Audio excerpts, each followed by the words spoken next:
我是大将军的小妾，夫君出征3年，我就躺了3年，直到老夫人做了个噩梦，梦见大将军战死沙场，却连个后人都没有。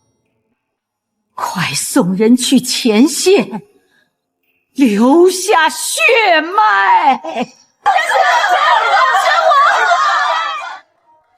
这些越是往我跟前凑的，我越是不好把控。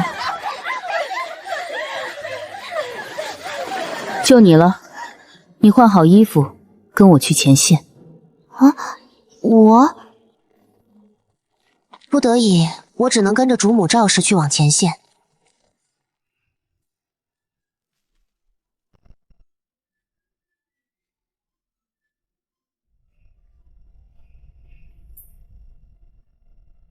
哟，是个娇滴滴的小娘子，绑起来！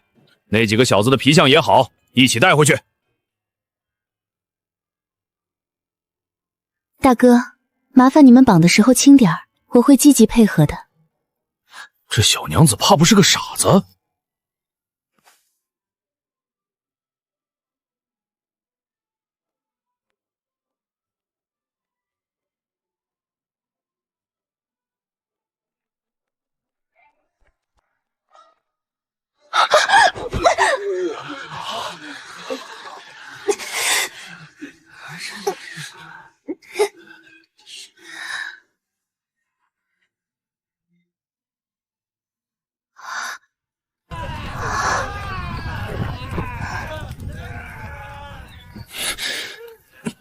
我不就是多看了几眼，有必要把我当成色狼一样吗？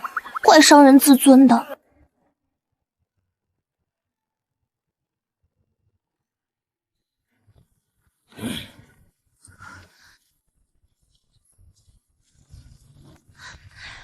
都老实待着，谁敢跑，老子剁了谁！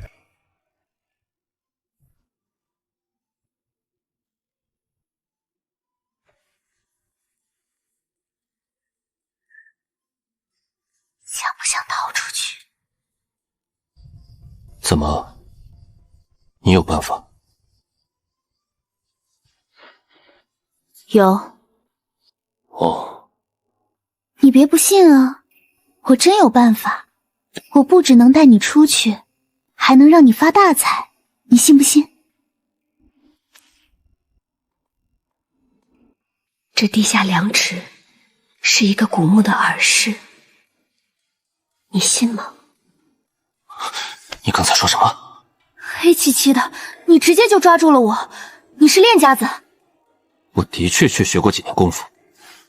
你说这下面有古墓？对，你要和我合作一起逃出去吗？好。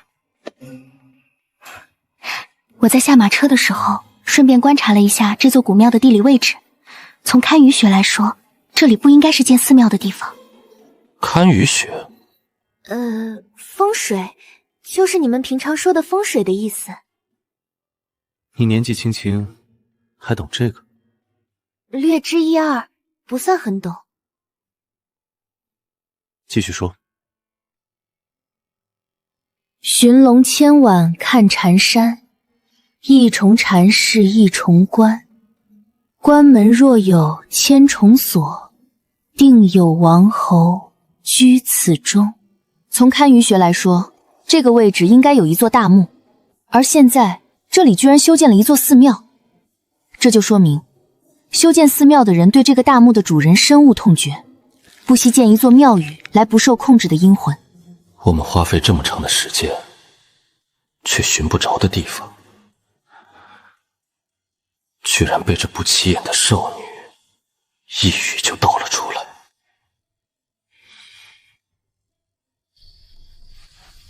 你究竟是什么人？这个在客栈里说过，咱们就不耽误时间重复纠结了。留给我们的时间不多了，我先说说我的计划。我是这样想的，山匪嘛，要的不就是钱财？那我们就来个利诱。明天一早，山匪来送饭的时候，我便告诉他们这下面有古墓，我们佯装带他们寻宝，先进入墓地里，然后再……不行。为什么不行？因为这些山匪不配知道这个大墓的存在。发信号，让兄弟们攻进来，里应外合，一举荡平这匪窝。大哥，我刚才是开玩笑的，我是1等1的良民，开玩笑是我不对，但也罪不至死，你说对吧？玩笑不玩笑的，挖了就知道。你说对吧？臭小子说话嘲讽我，这种人就该判无期徒刑。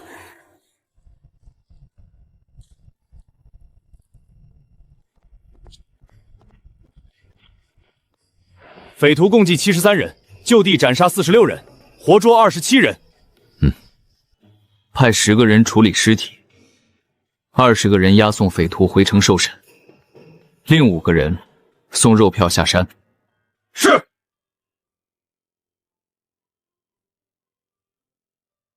在这里开始挖掘。大哥，我也是肉票，我觉得我也有资格坐马车回家。要是下面没古墓，别说坐马车了，老子的战马给你骑回家。倒也不用这么客气。那如果有古墓呢？有的话，你刚才说要带我发大财，那总得带我把财宝都挖干净了，对吧？带你发财，那是见你长得好看。谁知道你是盘丝洞里的蜘蛛精，披着好看的外衣，就是为了引诱猎物的。老大，找到了，果然有古墓。还真是古墓的耳饰，你倒是有几分本事。家传绝学，我就会这么一丁点皮毛。你说这里面机关重重，走吧，你带路。大哥，钱财身外物，尤其是这些墓里挖出来的，都是有灵性的，不是什么好东西。如果能上交，有国运加持，自然没什么影响。但是私自收下，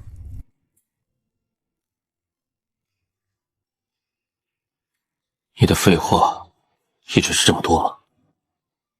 我这不是看大哥你印堂发黑，一看就是倒霉相，所以替你担心嘛。我要是你，明知道里面机关重重，如果遇到危险还需要我们来救，就不会逞着口舌之快。大哥，我错了。瞧你这点出息。我就是个路人，和出息比起来，当然是命要紧。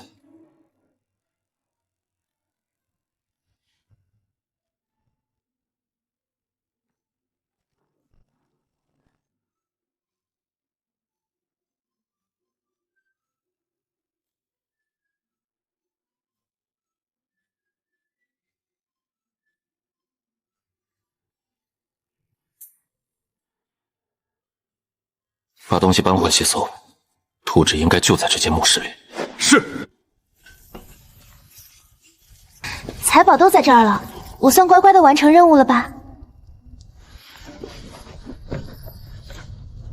把东西搬回去。是。拿着，算你带路的酬劳。入墓不走空，这小郎君懂得不少啊。不过可惜了，就是不懂货。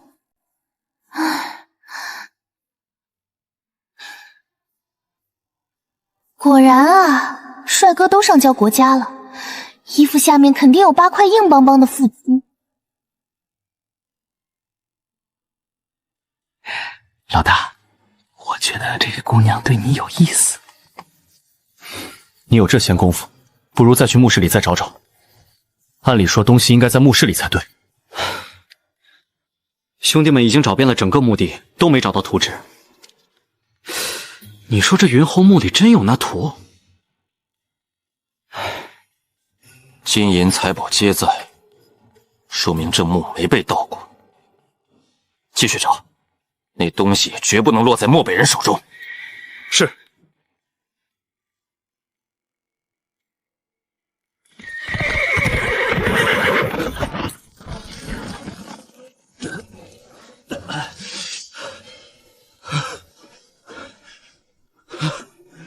老大，先前那波押送山匪下山的兄弟出事了，还没到山脚就被漠北的大部队围了。咱们10-20个人完全不是漠北大部队的对手，兄弟们拼死给我杀出一条血路来给老大报信，除了我，兄弟们全死了。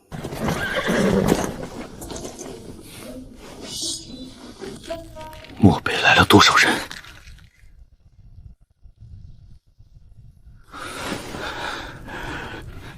千人之众，这里只有不到100个人，敌方1000，武力悬殊太大了。所有人留下遗书，杀出去就能活，杀不出去，那就是命。与其被凌如致死，倒不如我先一刀杀了你，既免去你百般受辱，也护住我朝颜面。谢谢你，你人还怪好的嘞。别怪我心狠，你若落到漠北人手里，死状比这凄惨100倍。大哥，我对以少敌多的战术略通一二，要不我来试试？将军，刚刚寻找墓穴，他也说略懂一二，结果他直接就找到了。这姑娘不简单。说吧。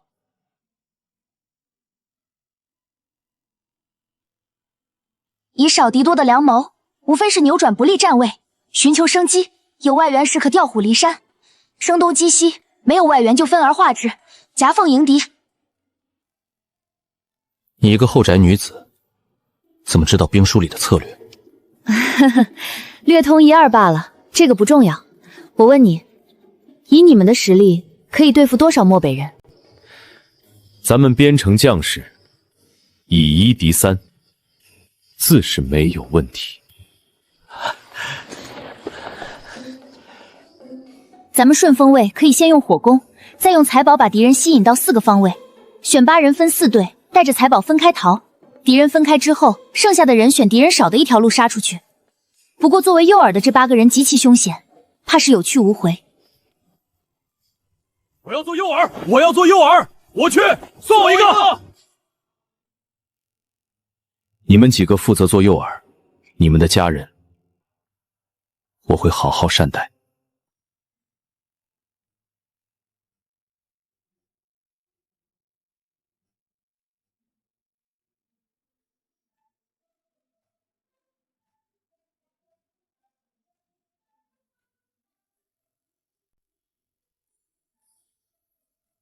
会杀人吗？不会就学，小心点儿。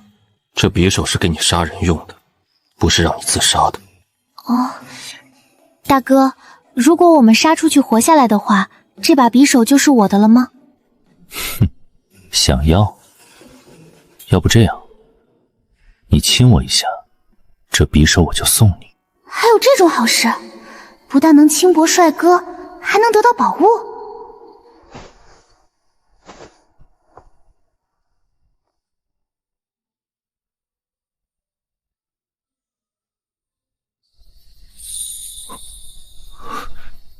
你，是你说让我亲，我才亲的。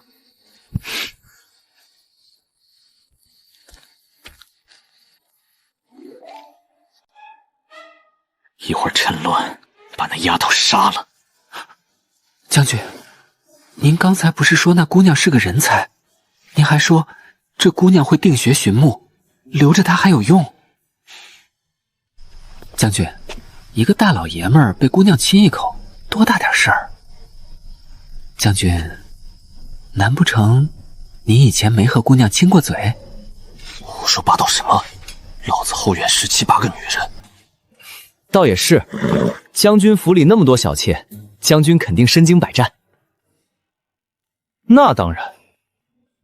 行了，去准备迎敌吧。哎，那些人，老子压根连看都没看过。死丫头，不知是真不懂还是假不懂。我就开个玩笑而已，他还真敢上嘴。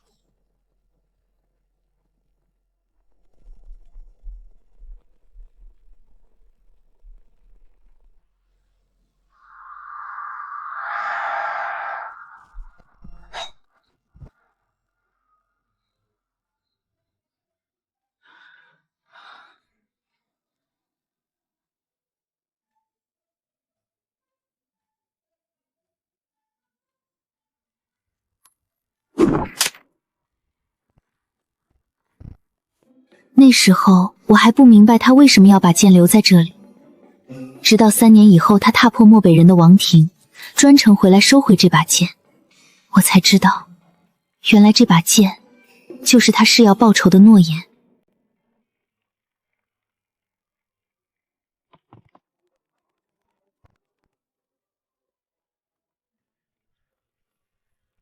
还有客房吗？客官，只剩1间房了。1间就1间。咱们孤男寡女的同住1间房不合适吧？孤男寡女，其他兄弟们是8个人睡1间房，你不跟我住，就去跟他们挤，我没有意见。没有其他选择。亲我的时候不是很主动吗？怎么现在怕了？谁怕谁？你等着，等姑奶奶洗干净了就来收拾你。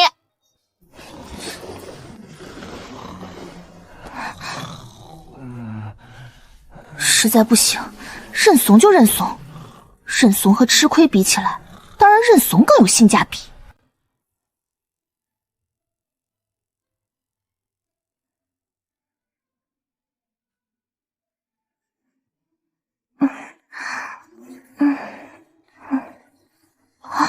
原来睡着了，我果然没看错，还真是千和玉。只能用合适的工具将其打开，不然里面的东西就会被销毁。这里面绝对有宝物。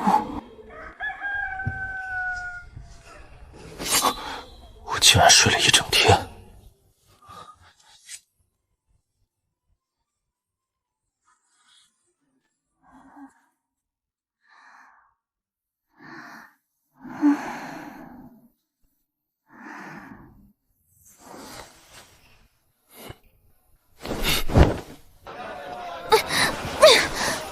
毯子做什么？想闷死我是不是？粗鲁、庸俗，还恶人先告状，把你这丑陋的嘴脸遮盖起来，果然是正确的选择。我一个小娘子，到底哪里惹到他了？对我有这么深的成见啊！我们今天要赶到边城，没工夫和你耽搁。你放我下来！我有人权，你不能禁锢我的自由！大哥，你们不是边城守将吗？你们平白无故的抓我一个小娘子，完全没道理啊！你现在可不普通，我们怀疑你是漠北人的细作。欲加之罪，这是欲加之罪。你说对了，可在这里，我说了算。把人看好了。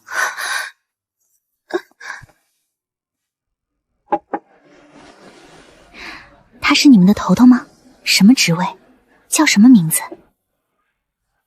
姑娘，你就别为难我了。你想知道我们老大的事情，自己问他去，我可不敢乱说。就一个名字和信息，有什么不敢说的？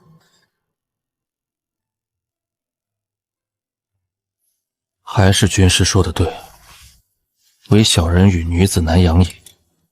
和姑娘待在一起，真是浑身都不得劲儿。那小嘴巴巴的，怎么这么能说呢？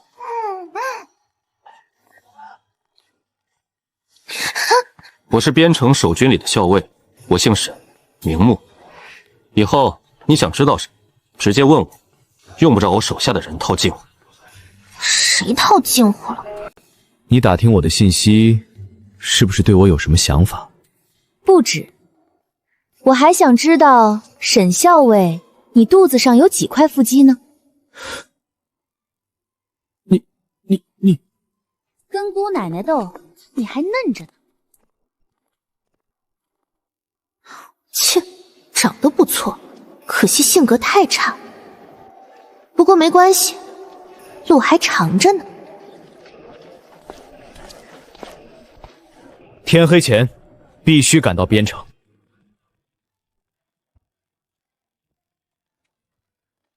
萧大哥，你家校尉嘴巴这么毒，平时同僚相处，真的没有人揍过他吗？揍他？谁敢揍他呀？都是他揍别人。也是。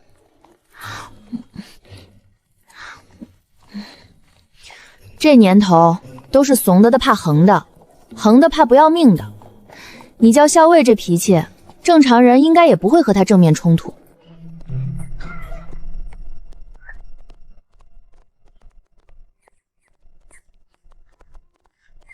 舒瑶姑娘，我家大人耳力好，你这样说他听得见的。听见就听见，他还能杀了我？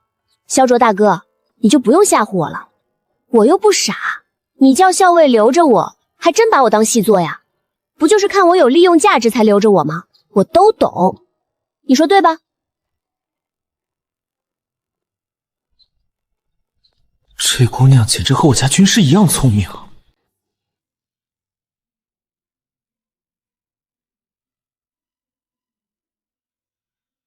派几个人守在院子周围，这段日子不能让他出院子。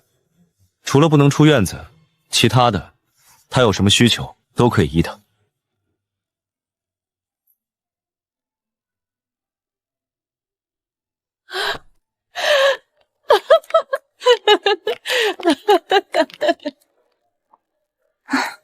这小子肯定没憋好屁。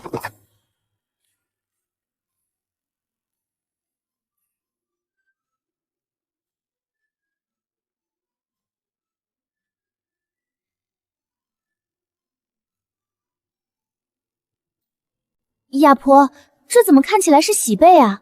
我初到贵府，用这花样的被子不合适吧？亚婆，有没有素净点的被子啊？这个不好，不适合。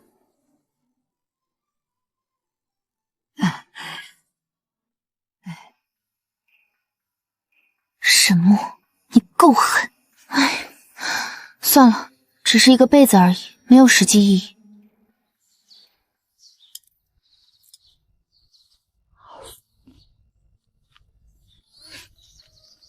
亚婆，你做的菜赶上5星米其林了！这白骨精啊，本来是个吓人的骷髅，为了诱惑唐僧，就幻化成一个娇滴滴的小娘子。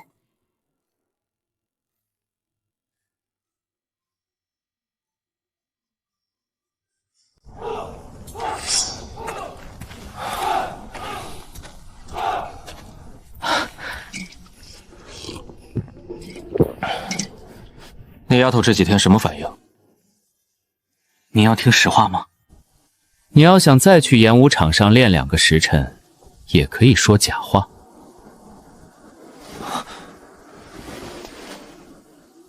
舒瑶姑娘这几天没有什么特殊的反应，没有尝试逃跑。没有。哼，这倒是奇了。这丫头不像个会安分的。但事实是，舒瑶姑娘不只是安分，还安定的过头了。她每天吃得好，喝得好，玩得开心。依属下看，她日子过得十分滋润。如果实在要说有什么变化的话，舒瑶姑娘今早上唉声叹气的照镜子，说短短几天她就胖了3斤。她怀疑亚婆把她当猪在养。他还真享受上了，还有没有身为阶下囚的自知之明？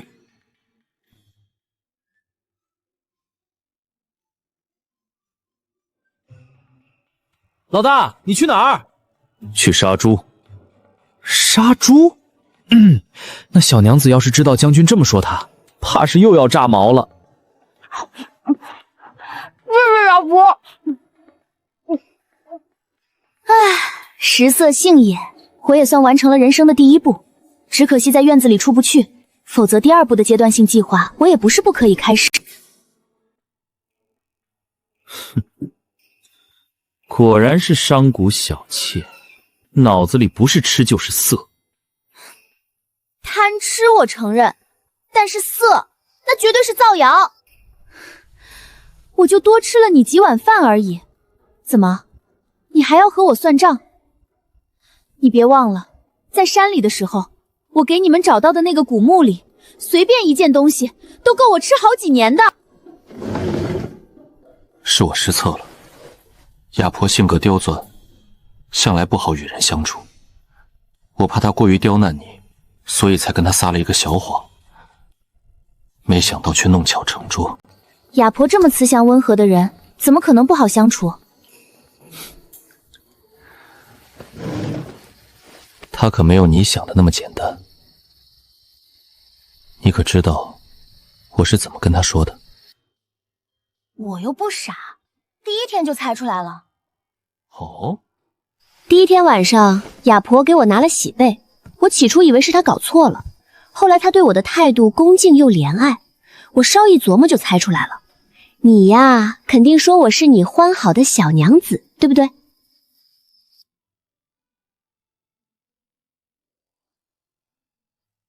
哎，老实说，你虽然只是个小小的校尉，但你还是很聪明的。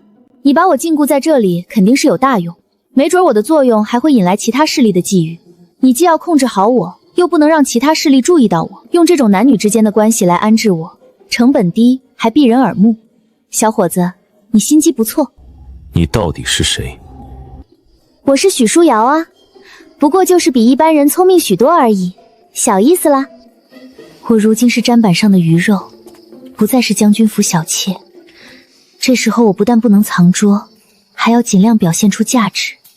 只有有价值的人才配活着。你有师傅吗？当然有，我师傅是世外高人，精通兵法和堪輿，我只是跟他学了个皮毛而已。和他老人家比起来，我就是三脚猫功夫。能找到你师傅吗？不急。在我回答你的问题之前，你先回答我一个问题。问。我是不是第一个以你的小娘子身份住进来的女人？你问这个做什么？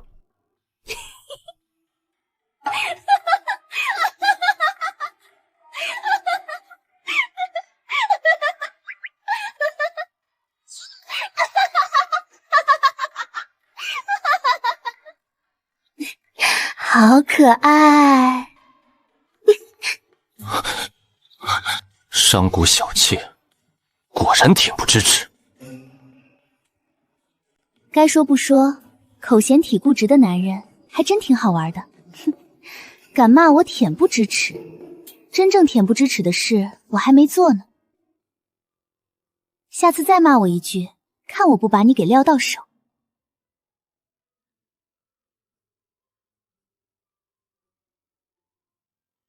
有事，吴太守今夜娶小娘，在院子里宴请相熟的同僚。帖子是前天送来的，您这2日忙，还没来得及呈给您看。让人备份礼物，晚上你随我一同前去。老大，您真要去？为什么？您不是说这种酒色场合容易让我们武将失去斗志？偶尔放松放松也无妨。可您还说要严于律己。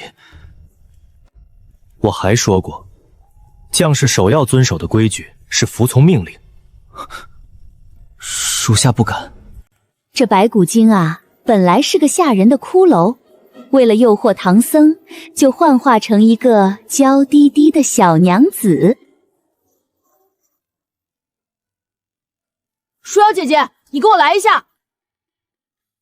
干嘛？你来了就知道了。哟，臭小子，搞得还挺神秘。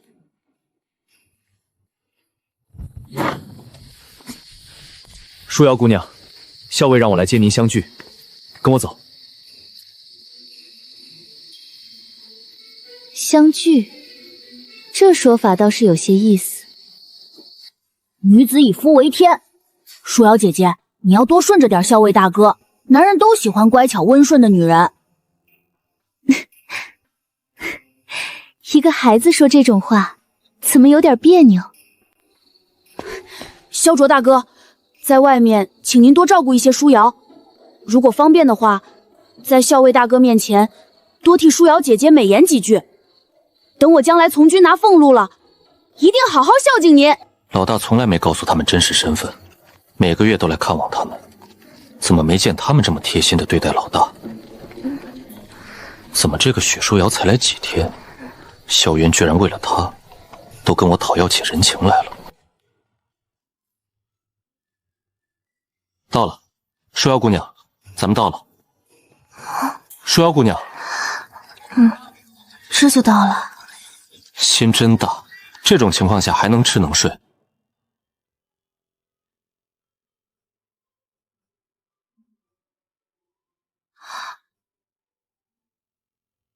春欢楼，这里是家青楼吧？紧张什么？男人嘛，我理解的。快点，我还没来过这种地方呢。听说青楼里不只有好看的姑娘，还有容貌俊美的小娈。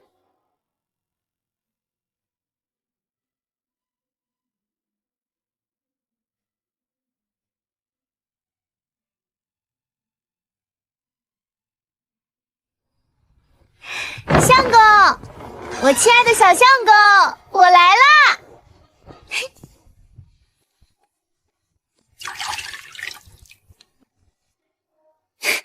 人家想你了吗？你这么多天都不来看我，人家以为你忘记我了。我配合你演戏，你答应我一个条件。说。苟富贵，勿相忘。好歹我也是让你们找到财宝的人，这场戏后给我1000两银子花花。1000两，你还真敢开口？你也知道，我一个商贾小妾被山匪劫了一道，清誉尽毁，如今又成了你名义上的外妓主，这以后的路是越来越难走。我手里不攒点钱，将来怎么活得下去？如果我说你不是我的外妾，而是帮我们找到山中古墓的人，你觉得接下来会发生什么呢？你威胁我？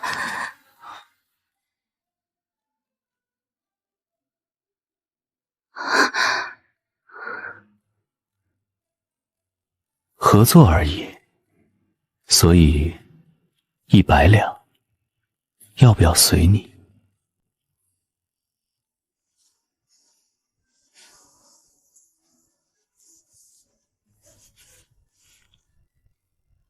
现在该演的戏也演完了，你还不打算告诉我你要我做什么吗？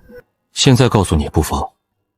我们再找一件东西，什么时候找到，什么时候放你走。那东西在古墓里。在找到东西之前，我一直要以外室的身份待在你身边。对。如果只是探寻古墓，你真的不用关着我。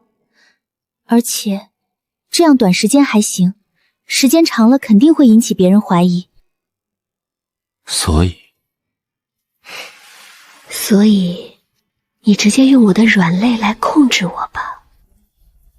哼，你的软肋，你是指银子？你虽是个不知检点的女人，可到底是我朝百姓，所以，即便我想利用你，却也从未真正伤害过你。可现在，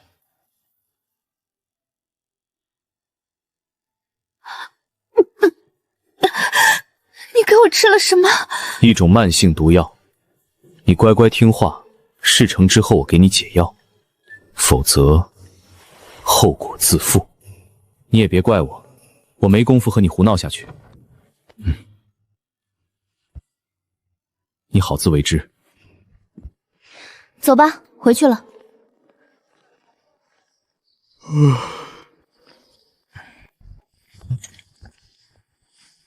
是我。哎，您大晚上不睡，出来吓我干什么？人送到了吗？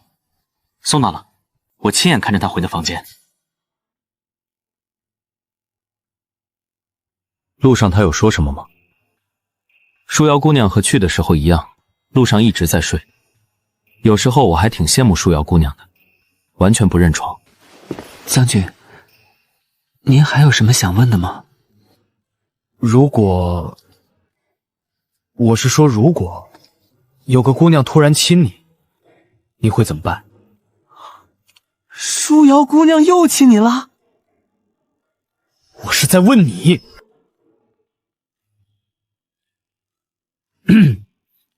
如果是舒瑶姑娘亲我的话，我能怎么办？人家一个姑娘，不能打不能骂的，那她想做什么就随她吧。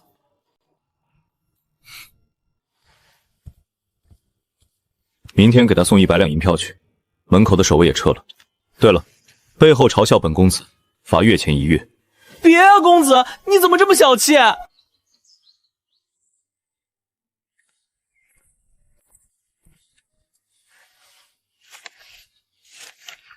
这是我家公子送来的银票，谢谢小郎君了。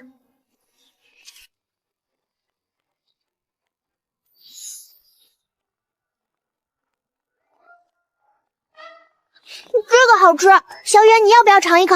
舒瑶姐姐，你已经吃了一路了，再吃下去又要肚子疼了。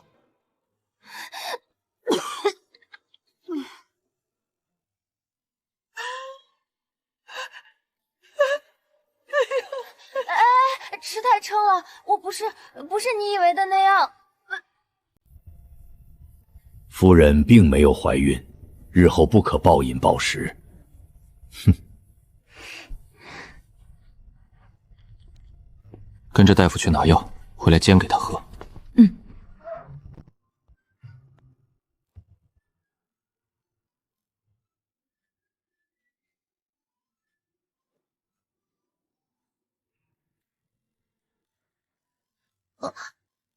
你怎么还在？你大半夜的用这种方式邀宠，不就是要我来陪你？胡说！谁邀宠了？我是被你喂了毒药，心里害怕极了，这才吓出病来的。害怕，所以从东街吃到西街，吃撑了，肚子疼。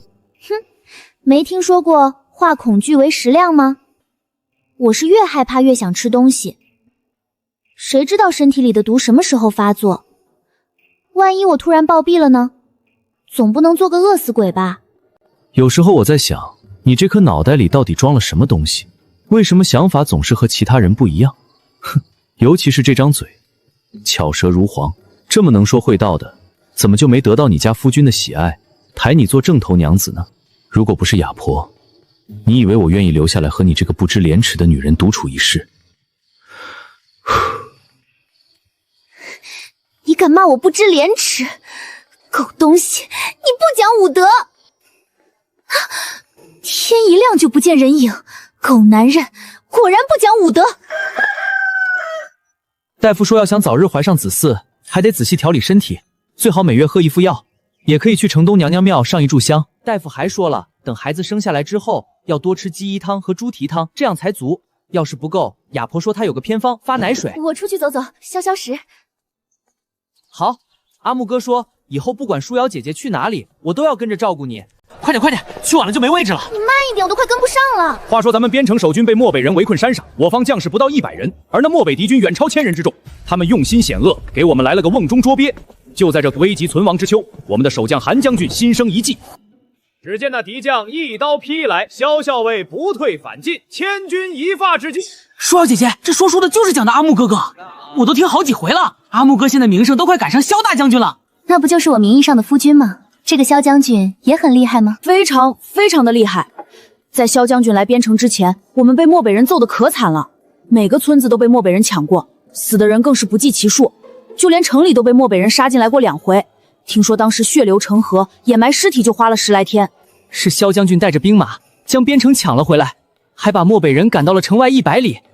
这几年大大小小的战役，萧将军就没输过。血流成河，掩埋尸体花了10来天。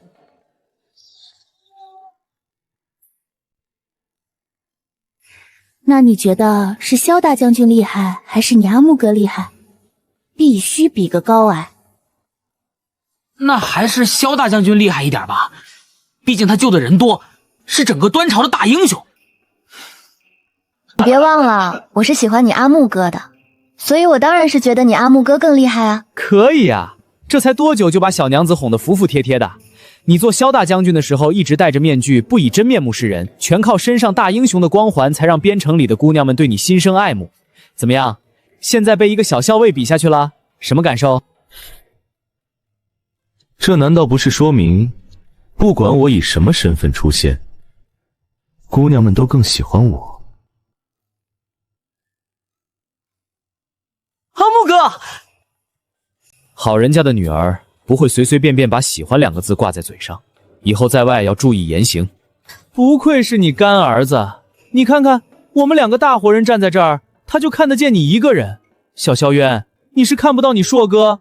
哼，那我都说好多回了，我已经12岁了，再过2年都能上战场了，别在我名字前面加个小字。你什么时候不叫我小萧渊了，我什么时候叫你硕哥。叫什么？硕哥。哎，这不是叫了吗？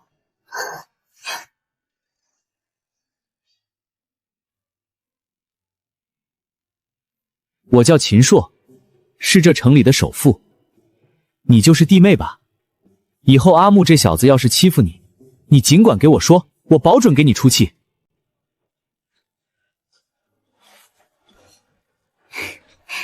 秦大哥，快坐，我正好有件事儿想和大哥聊聊呢。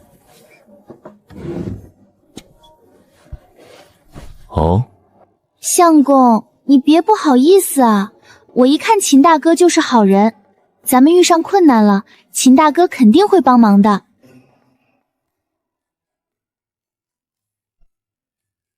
注意言辞。秦大哥，您是边城首富，人脉肯定很广，有没有认识什么神医，对男子不能人道有良方的？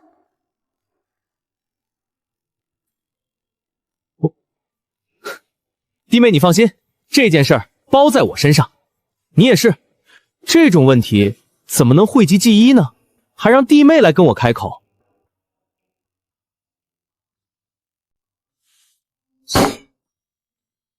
你们2个够了！啊！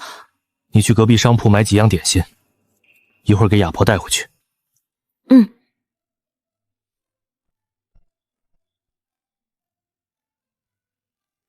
哼，一个假外甥，一个假大哥，还真入戏了。要不给你们搭个台子，让你们上去唱一段？你是假的？你也是假的？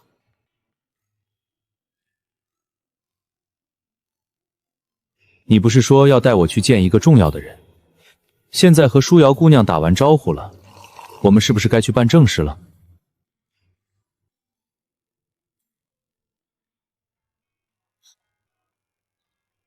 什么意思？我猜他要带你见的重要的人就是我。真的是他？厉害，原来他说的那个风水大家就是你啊！还真看不出来，你小小年纪，居然在这方面有如此高的叟望。略知一二而已，不值一提。好了，长话短说，明日开始，我们就开始寻找古墓。为了不引起其他人的注意，我们会跟随秦社的商队一起走。这次先从边征往北开始寻找，一直到另一座边境城市竹州再折回。跟随商队出行期间，我的身份是秦朔的弟弟高玉，你的身份是我们的妹妹高舒瑶。我反对。你反对什么？我反对以单身女性名义在外行走。我这种集美貌与智慧并全的佳人，会招来不必要的桃花，继而让伪装身份增加被人识破的风险。出门在外，越低调越不引人入目才好，对吧？我觉得舒瑶姑娘说的对。那这样吧，我就委屈一下，让舒瑶姑娘作为我的红颜知己。用不着你委屈。不行。你们还挺默契。那你们说怎么办？我要做她的小娘。你做梦！阿木哥他们呢？他们有事先走了。我还特意多买了一份阿木哥爱吃的糕点呢。奇怪，阿木哥从来不曾不告而别，难道是出了什么事？放心吧，他没事。你说这是他爱吃的糕点？太甜了。舒瑶姐姐，你怎么了？我只是感慨，要是你家阿木哥是个多情温柔的，那该多好啊。舒瑶姐姐，我阿木哥本来就很温柔啊。温柔？每次小4小5一撒娇，阿木哥就特别温柔。他会给他们买糖葫芦，还会给他们玩躲猫猫。躲猫猫？阿木哥就是看起来凶巴巴的，其实人最好了。他呀，吃软不吃硬。下次他要是凶你了，你就哭，他拿哭起来的小娘子一点办法都没有。害怕女孩子掉眼泪，这下终于让我找到你的短处了。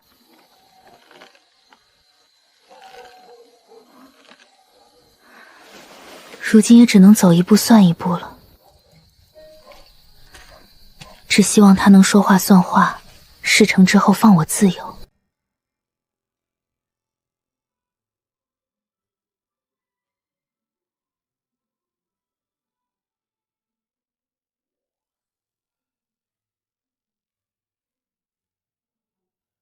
阿婆说这一趟回家省亲，得带几样拿得出手的首饰，不能让娘家人以为你在这里受了委屈。阿婆还说，虽然阿木哥现在还没给你名分，可只要你怀上了阿木哥的孩子，阿木哥肯定会厚待你。这一趟你可要把握机会，好好伺候阿木哥。天哪，一个半大的少年对我说这种话，怎么这么奇怪啊？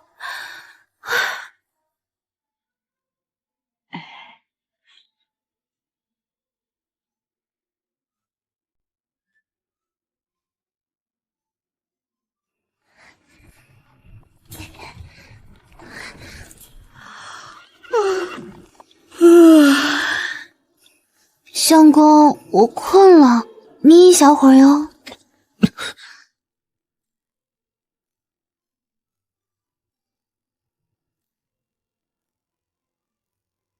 我说要伪装成你的小娘，你不同意。现在我假装的是你娘子，你要是推开我，别人会怀疑的。所以啊，你乖的别乱动。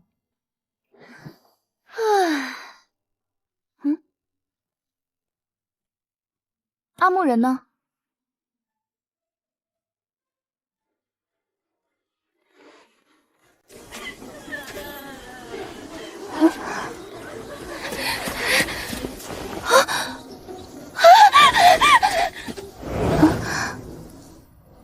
这种香艳密室还是少看为妙。小相公，你家夫人来捉奸了，这可怎生是好？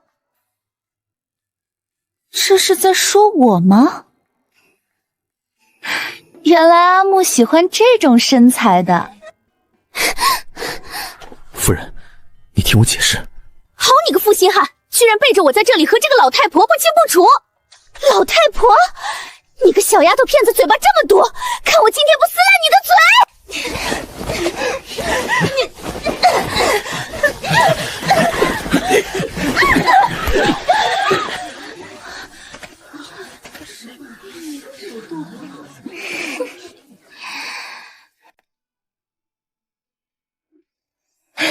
怎么样，我反应快吧？这下没人怀疑你们之间的关系了。不过你也是，大白天的就不能忍着点，好歹忍到晚上啊！我牺牲太大，这都见红了。刚才一门心思撕他衣服，挨了他好几记黑拳，这算你欠我个人情吧？夫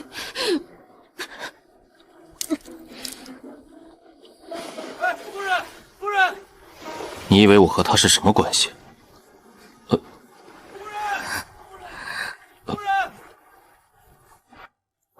我不认识那个夫人。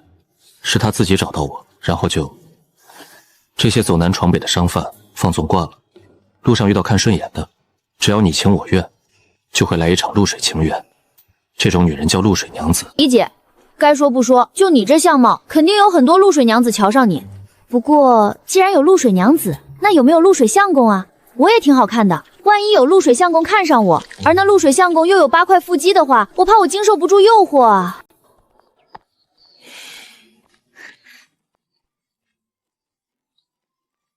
一个无关紧要的棋子而已，刚才就让他误会得了。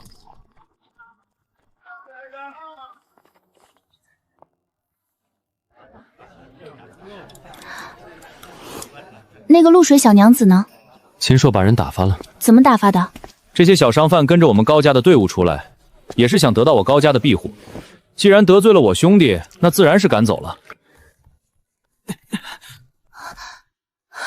天要亡我！高老板，我们也是边城人，愿将收益的1/4交给高家作为回报，希望跟在商队后面同行。实在不好意思，我们商队里已经有好几个做皮毛生意的商人了。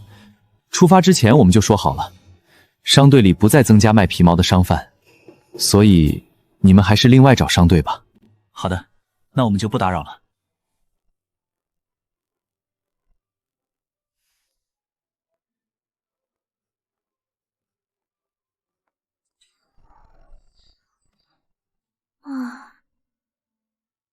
过来。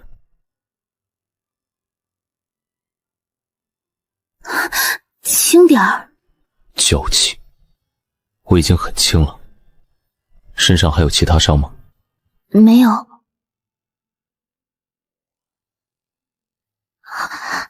那该你帮我上药了。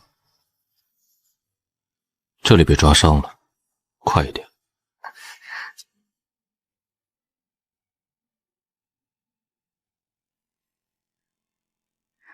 这泼天的福利是他主动送上来的，可不是我不知羞耻占他便宜。好了，我这腹肌比那2个行商如何？那肯定好摸得多。可惜我不是什么露水相公，所以即便我有8块腹肌，也不是你能肖想的。露水相公，还几个？这女人依旧是死性不改。大猪蹄子别跑，我要把你炖了吃。把口水擦擦。有点饿了。哼，看出来了，我这不是被你啃猪蹄的声音吵醒了吗？你大清早的站在我床边做什么？偷看一个姑娘家睡觉，你礼貌吗？行了，吃完饭还得赶路，你收拾收拾后下来吃饭。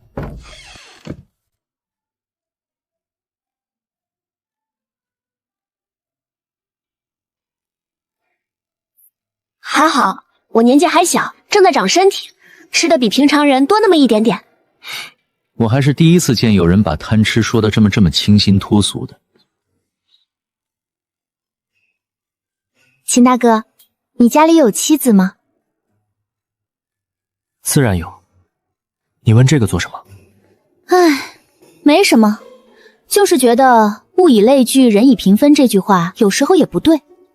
有些人啊，就是因为生了一张嘴，到现在都还没娶上媳妇儿，可怜哦。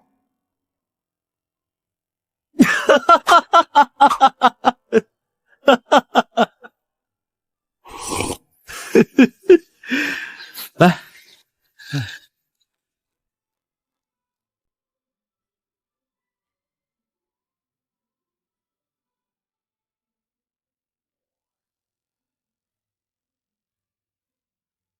除了看玉学，你师父还教了你些什么？历史。上次我们以少敌多的良策，就是一位伟大的历史人物面对同样境的时候使用过的计谋。而我学过的堪舆术，也是历史上一位传奇人物曾经钻研出来的经验。这，快看，是乌青鸟！乌青鸟。乌青鸟建造鸟窝的树枝来源于乌青木，乌青木只有大型的墓室上才会生长，所以周围有大墓。咦，乌青鸟飞过去的地方怎么还有房子呢？你知道那是什么地方吗？我们能去看看吗？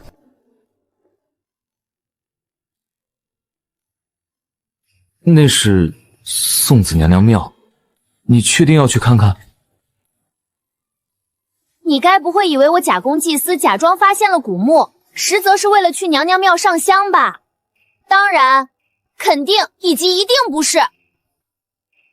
去娘娘庙上香，我能图啥？你一个商贾小妾，求的自然是母凭子贵。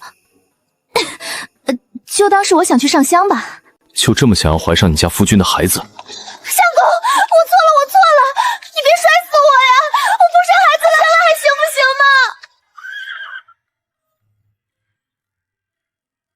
秦叔，我们去一趟娘娘庙。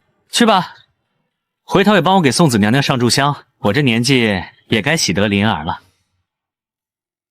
男人果然是散发着荷尔蒙的时候才是最有魅力的。不是要去求子吗？咱们动作快点，去抢个头香，没准送子娘娘见你诚心，一次让你下7、8个赞。师傅说了，有贵人在里面上香，闲杂人等现在不能进去，等贵人上完香出来以后，我才能放你们进去。都是来上香的，凭什么把我们拦在外面？就是，快让我们进去！小师傅，你行行好，我不说了，来年就了，我真的别过来了，不能生儿子，来年就休了我！来让我看看你！各位婶婶消消气，里面的贵人是沈大将军的夫人。你说里面的贵人是谁？是沈大将军的夫人，是从帝京千里迢迢来边城替将军生儿子的。倒也不用说的这么仔细。相公，要不我们明天再来吧？毕竟是大将军的家眷，咱们惹不起，多一事不如少一事。也好，那就听娘子的。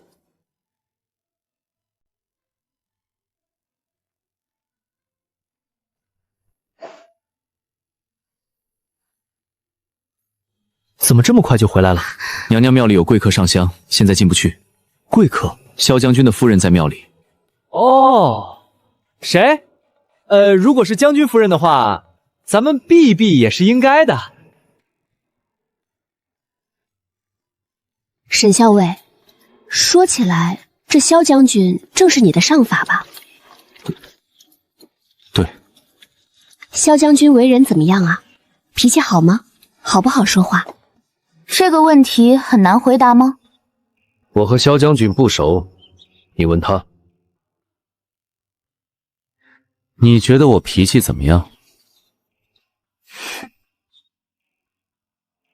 将军和我差不多，脾气好，处事周到，英勇非凡。行了，算我问错人了。看得出你跟萧渊一样，也很崇拜萧将军。不过，就算你家将军千好万好，有一点你可千万别学他。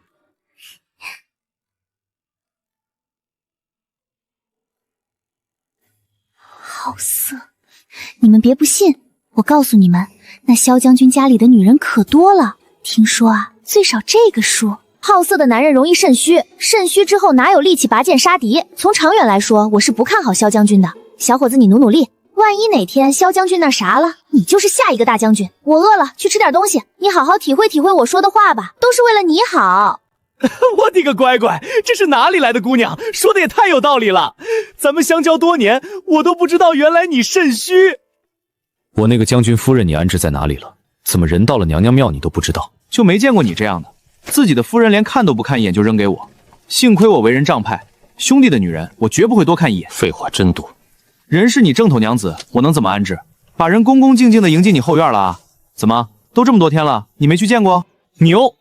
舒瑶姑娘料事如神，目前为止，她只在你身上看走了眼。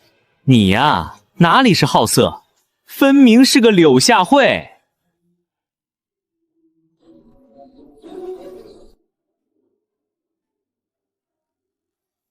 你也要吃吗？盒子里还有。是婷婷。这块是我吃过的，喂，上面还有我的口水啊！你拿的是什么？给你吃的。卤猪蹄？你是不是忘了？我从来不吃这东西。买都买了，你要是不吃，就给其他兄弟。秦大哥，你不吃给我吃呗，我最喜欢吃卤猪蹄了。好，你拿去吃，别客气。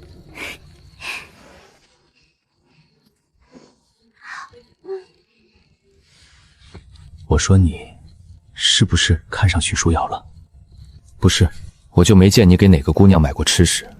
你不承认就算了，做兄弟的还是得多说两句。舒瑶是商贾小妾，她的身份摆在这儿，你收她进房也不是不行，总归你后院多她一个不多。但是别太上心，我心里有数。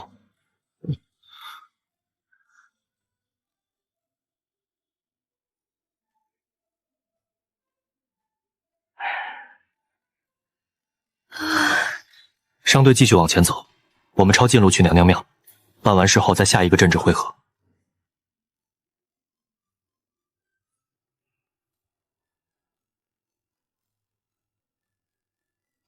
阿弥陀佛，施主今日来得早。赵氏已经走了，还好昨天没硬闯。那边偏殿房檐上挂着的，是不是乌翠鸟的羽毛？我就说世上哪有那么多巧合。你来看，这就是乌青树。建造这个娘娘庙的工匠花了不少心思。乌青树生长习性喜阴，只有顶端会长枝叶，主树干都是光秃秃的。你看这个房梁，从这两墙根处开始，一直到窗户的下方。如果我没猜错的话，从窗户往外看，就能发现这房梁和外面的枝叶连起来，就是一棵完整的乌青树。你连建房子都会？研究过一点点皮毛，趁着这会儿没什么人，我算算古墓入口的方位。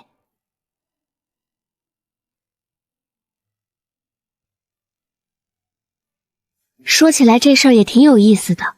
你还记得上次咱们被山匪绑去的那间破庙吗？记得。那座破庙也建在一个古墓的上方。你当时还说，庙宇建在古墓上，是为了镇压逝者的灵魂。可以啊，我随口一句话，你居然记住了。不愧是年纪轻轻就当了校尉的人，入口就在这里。等等，别动。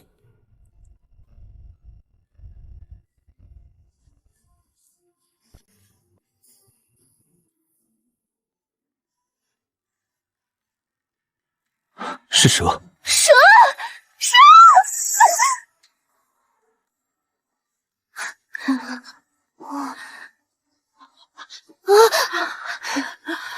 阿弥陀佛，施主你们！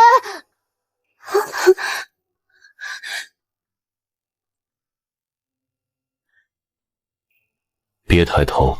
我的个乖乖，年轻人臂力不错，佛门清净地做这种事儿，不怕菩萨降罪。年轻人还是要节制，多添些香油钱赔罪吧。